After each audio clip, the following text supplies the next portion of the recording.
ಅರುಣ್ ಯೋಗಿರಾಜ್ ಅವರು ಕೆತ್ತಿರ್ತಕ್ಕಂತಹ ಶ್ರೀರಾಮಲಲ್ಲ ಮೂರ್ತಿ ಇನ್ನೇನು ಏನು ಪ್ರತಿಷ್ಠಾಪನೆಗೆ ಸಿದ್ಧವಾಗ್ತಾ ಇದೆ. ಅರುಣ್ ಯೋಗಿರಾಜ್ ಅವರು ಕಳೆದ 6 ತಿಂಗಳಿಂದ ಶ್ರೀರಾಮಲಲ್ಲ ಮೂರ್ತಿಯನ್ನ ಕೆತ್ತುವಂತಹ ಸಂದರ್ಭದಲ್ಲಿ ಸಾಕಷ್ಟು ಶ್ರದ್ಧೆಯಿಂದ ಇದ್ರು ಅನ್ನೋ ಒಂದು ವಿಚಾರ ಕೂಡ ಈಗಷ್ಟೇ ಗೊತ್ತಾಗ್ತಾ ಇದೆ.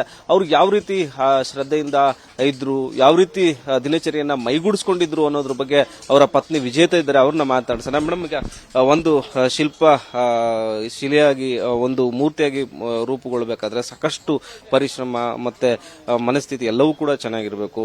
ಈಗ ನಿಮ್ಮ ಪತಿಯವರು ಯಾವ ರೀತಿ ದಿನಚರಿನ ಇಟ್ಕೊಂಡಿದ್ದು, ವ್ರತ ಏನಾದ್ರು ಕೈಗೊಂಡಿದ್ರ ಹೇಗೆ ಮೇಡಮ್ ಅಂತ? ಬೆಳಗ್ಗೆ ಎದ್ರೆ ಅವ್ರದ್ದು ವ್ಯಾಯಾಮದಿಂದ ಶುರು ಆಗ್ತಿತ್ತು. ಅಲ್ಲಿ ಯೋಗನು ಮಾಡ್ತಿದ್ರು.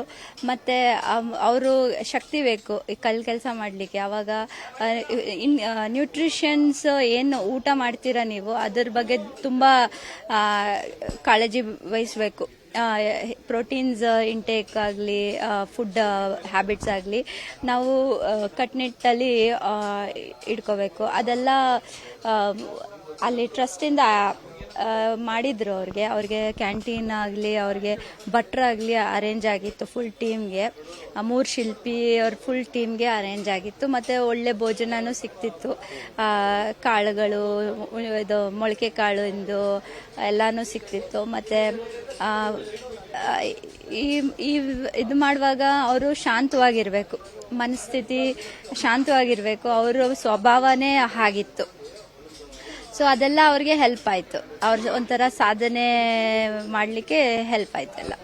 ಫುಡ್ ಹ್ಯಾಬಿಟ್ ಬಂದ್ರೆ ಏನೇನು ತಿನ್ಬೇಕು, ಏನೇನು ತಿಂತಾ ಇರ್ಲಿಲ್ಲ, ದಿನನಿತ್ಯ ನೀವು ಅವರು ಫುಡ್ ಹ್ಯಾಬಿಟ್ ನ ಗಮನಿಸ್ತಾ ಇದ್ರಿ. ಅಲ್ಲಿ ಹೋದಾಗ ಒಂದಷ್ಟು ರಿಸ್ಟ್ರಿಕ್ಷನ್, ಈ ರೀತಿ ಫುಡ್ ತಿನ್ಬೇಕು, ಈ ರೀತಿ ಫುಡ್ ತಿನ್ನಬಾರ್ದು ಅನ್ನೋದು ಅದನ್ನ ರಿಸ್ಟ್ರಿಕ್ಷನ್ ಮಾಡಿದ್ರ ಹೇಗೆ, ಯಾವ ಫುಡ್ ತಿಂತಾ ಇದ್ರು, ಬೆಳಗ್ಗೆ ಮಧ್ಯಾಹ್ನ ಸಂಜೆ ಯಾವ ರೀತಿ ಫುಡ್ ಹ್ಯಾಬಿಟ್ಸ್ ಇತ್ತು ಅವ್ರದ್ದು ಅಂತ. ವ್ರತ ಅನ್ನೋದು ಸಂಬಂಧಪಟ್ಟಂಗೆ ಈಗ ಮೊಳಕೆ ಕಾಳು ಇರ್ಬೋದು, ಮತ್ತೆ ಇನ್ನಿತರ ಫುಡ್ಸ್ ಏನೇನು ತಿಂತಾ ಇದ್ರು ಅಂತ. ಅದೇ ಅಲ್ಲಿ ಅವ್ರದ್ದು ಶೈಲಿಯಲ್ಲೂ ಅಡಿಗೆ ಮಾಡ್ತಿದ್ರ. ಅನ್ನ, ಚಪಾತಿ, ದಾಲ್ ಮತ್ತೆ ಪಲ್ಯ ಎಲ್ಲ ಮಾಡ್ತಿದ್ರು. ಅದ್ರ ಜೊತೆಗೆ ಫ್ರೂಟ್ಸ್ ಮತ್ತೆ ಮೊಳಕೆ ಕಾಳು. ಮತ್ತೆ ಇವ್ರು ಅಷ್ಟೇ ಅಡಿಗೆ ಮಾಡಿ ಬಡಿಸಿದ್ದೂ ಇದೆ. ಅರುಣ್ ಅಲ್ಲಿ ಎಲ್ಲರಿಗೂ ನಮ್ಮ ಶೈಲಿಯಲ್ಲಿ, ಸೌತ್ ಇಂಡಿಯನ್ ಸ್ಟೈಲಲ್ಲಿ ಅಡಿಗೆ ಮಾಡಿನೂ ಕೊಟ್ಟಿದ್ದಾರೆ ಅಂತ ಕೇಳ್ಪಟ್ಟಿದ್ದೆ ನಾನು. ಏನೆಲ್ಲ ಅಡಿಗೆ ಮಾಡ್ತೀರಿ ಮೇಡಮ್? ಇವ್ರಿಗೆ ಇಷ್ಟವಾದ ಫುಡ್ ಯಾವುದು? ಕಳೆದ 6 ತಿಂಗಳಿಂದ ಏನ್ ಫುಡ್ ನ ತ್ಯಾಗ ಮಾಡಿದ್ರು ಈ ಮೂರ್ತಿ ಇದ್ ಮಾಡೋದಕ್ಕೋಸ್ಕರ ಅಂತ? ಅದು ಅಷ್ಟು ಮಾಹಿತಿ ಇಲ್ಲ. ಬಟ್ ಫುಡ್ ಒಂದು ಡಯಟ್ ಅಲ್ಲಿ ಇದ್ರು ಅವರು. ಸ್ಪ್ರೌಟ್ಸ್ ಅಂದ್ರೆ ಮೊಳಕೆ ಕಾಳು, ಮತ್ತೆ ಫ್ರೂಟ್ಸ್, ಮತ್ತೆ ಫಲಹಾರ, ಮತ್ತೆ ಇದು ಗೋಧಿ ಜಾಸ್ತಿ ತಿಂತಾ ಇದ್ದಿಲ್ಲ. ಮತ್ತೆ ಅಷ್ಟೇ ಸಹಜ ತಿಂಡಿ. ಇದು ಭರ್ಜರಿ ಭೋಜನ ಅಂತ ಆತರ ಇಲ್ಲ. ಈಗ ಈ ಸನ್ಯಾಸಿಗಳು ಫುಡ್ ನ ಈ ತರ ಅದು ಯಾವ ರೀತಿ ಒಂದು ಫುಡ್ ವೆರೈಟಿ ಎಕ್ಸ್ಪ್ಲೈನ್ ಮಾಡಬಹುದಾ ಅಂತ? ಎಕ್ಸ್ಪ್ಲನೇಷನ್ ಅದೇನೆ ಹೇಳ್ತಾ ಇದ್ದೀನಲ್ಲ. ಇದು ಸ್ಪ್ರೌಟ್ಸ್ ಅಂದ್ರೆ ಮೊಳಕೆ ಕಾಳು, ಅದು ಶಕ್ತಿಗೆ. ಮತ್ತೆ ಫ್ರೂಟ್ಸ್ ಹೈಡ್ರೇಷನ್. ಮತ್ತೆ ಬಿಕಾಸ್ ಅವರು ಹೋಗಿದ್ದ ಟೈಮಲ್ಲಿ ತುಂಬಾ ಬೇಸಿಗೆ ಇತ್ತು. ಆಗ ಜಾಸ್ತಿ ಇಂಟೇಕ್ ಆಗಬೇಕಾಗಿದ್ದು ಫ್ರೂಟ್ಸು ಮತ್ತು ನೀರು.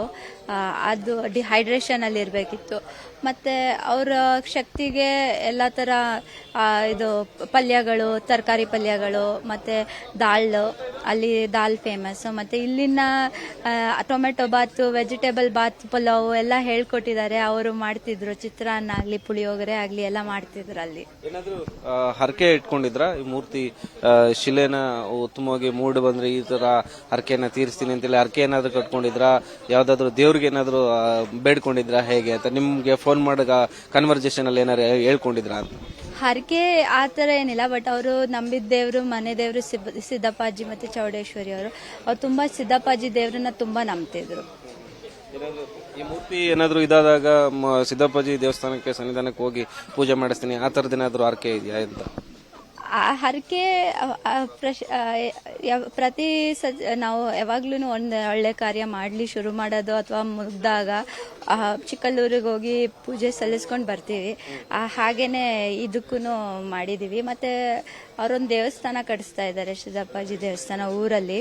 ಅದು ಒಂದು ನಮ್ಗಿವಾಗ ನೆಕ್ಸ್ಟ್ ಅದೊಂದು ಕಂಪ್ಲೀಷನ್ ಮಾಡಬೇಕು ಅಂತ ಇದೀವಿ. ಯಾವ ಕಟ್ಟಿಸ್ತಾ ಇದ್ರಿ ಮೇಡಮ್? ಈಗ ಯಾವಾಗ ಚಿಕ್ಕಲ್ಲೂರು ಜಾತ್ರೆ ಹೋಗ್ತೀರಾ ನೀವು ಪೂಜೆ ಮಾಡಿಸೋದಕ್ಕೆ ಅಂತ? ಈಗ ಅರುಣ್ ಬಂದಾಗ ಫಸ್ಟ್ ಹೋಗೋದೆ ಚಿಕ್ಕಲ್ಲೂರಿಗೆ, ಮತ್ತೆ ಇವ್ರದ್ದು ಕೆಬೆ ಉಂಡಿ ನರಸೀಪುರದ ಹತ್ರ ಇದೆ, ಅಲ್ಲಿ ನಾವು ಒಂದು ದೇವಸ್ಥಾನ ಕಟ್ಟಿಸ್ತಾ ಇದ್ದೀವಿ. ಈಗ ಪ್ರಾಣ ಪ್ರತಿಷ್ಠಾಪನೆಗೆ ಸಜ್ಜಾಗಿದೆ ಈ ದೇವಸ್ಥಾನಕ್ಕೆ, ಎಲ್ಲ ಅಂತಿಮ ರೂಪುರೇಷೆ ಇದೆ. ಮಾತನಾಡಿದ್ರ ಏನ್ ಅನಿಸ್ತಾ ಇದೆ ಮೇಡಮ್? ಅದೇ ಅವ್ರಿಗೆ ಈ ಮಟ್ಟಿಗೆ ರೆಸ್ಪಾನ್ಸ್ ಸಿಕ್ಕಿದೆ ಅಂತ ಅವ್ರಿಗೆ ಇನ್ನೂ ಅರಿವಿಲ್ಲ.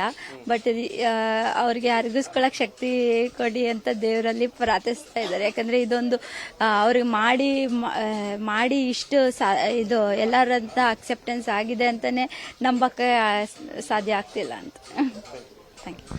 ಇದು ಅರುಣ್ ಯೋಗಿರಾಜ್ ಅವರ ಪತ್ನಿ ವಿಜೇತಾ ಅವರ ಮಾತು. ಈ ಬಾರಿ ಪ್ರತಿಯೊಂದು ದೇವರ ಕೆಲಸವನ್ನ ಮಾಡಿದಂತ ಸಂದರ್ಭದಲ್ಲೂ ಕೂಡ ಮನೆ ದೇವರ ಸಿದ್ದಪ್ಪಾಜಿಗೆ ಹೋಗಿ ಪೂಜೆ ಮಾಡಿಸೋದು ನಮ್ಮ ಪ್ರತೀತಿ ಇದೆ. ಹೀಗಾಗಿ ಶ್ರೀರಾಮ ದೇವರ ಪ್ರಾಣ ಪ್ರತಿಷ್ಠಾಪನೆ ಬಳಿಕ ಮೈಸೂರಿಗೆ ಬಂದಾಗ ನಾವು ಮೊದಲು ಸಿದ್ದಪ್ಪಾಜಿ ದೇವಸ್ಥಾನಕ್ಕೆ ಹೋಗಿ ಪೂಜೆಯನ್ನು ಸಲ್ಲಿಸ್ತೇವೆ ಅನ್ನೋದು ವಿಜೇತಾ ಅವರ ಮಾತು. ಕ್ಯಾಮರಾಮನ್ ಹರೀಶ್ ಜೊತೆ Suresh B, war TV, Mysuru.